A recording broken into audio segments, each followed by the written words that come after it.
ইন্দোনেশিয়ার সঙ্গে একটি বাণিজ্য চুক্তিতে পৌঁছেছে যুক্তরাষ্ট্র। মঙ্গলবার এ তথ্য দিয়েছে মার্কিন প্রেসিডেন্ট ডোনাল্ড ট্রাম্প। সামাজিক যোগাযোগ মাধ্যম ট্রুথ সোশ্যালে তিনি বলেছে, এই চুক্তিতে পৌঁছতে ইন্দোনেশিয়ার প্রেসিডেন্ট প্রবোও সুবিয়ানের সঙ্গে সরাসরি কাজ করছেন তিনি। পরে সাংবাদিকদের ট্রাম্প বলে, ইন্দোনেশিয়া থেকে যুক্তরাষ্ট্রে আমদানি করা পণ্যে 19% শুল্ক দিতে হবে।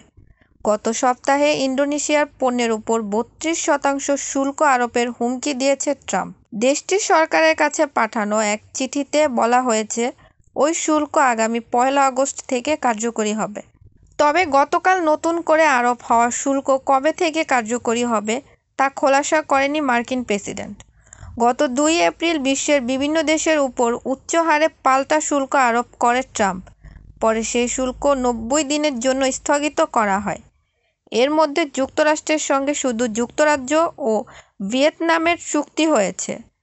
আর নতুন শুল্কের পরিমাণ জানিয়ে ইউরোপীয় ইউনিয়ন, জাপান, দক্ষিণ কোরিয়া, ব্রাজিল সহ বিভিন্ন দেশকে চিঠি পাঠিয়েছেন ট্রাম্প প্রশাসন।